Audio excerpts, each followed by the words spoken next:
Road போகிறதுல பெரிய turning point. அந்த ரோட்டுக்கு நடுவில் இருக்கக்கூடிய பிரிட்ஜை தூக்கி வைக்க ஆரம்பிச்சிட்டாங்க, பிரிட்ஜ் காங்க்ரீட்டை.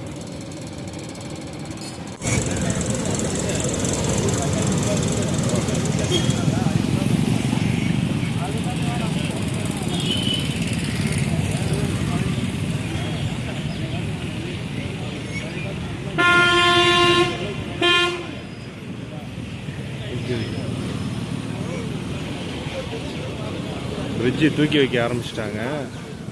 ஃபுல்லாக ஒர்க் முடிஞ்சிடும். ஒர்க் நடந்துகிட்ருக்கு. இன்னும் ஒரு இந்த மாதிரி ஒரு 5 இது வச்சாங்கன்னா ஒரு பாலம் முடிஞ்சுது.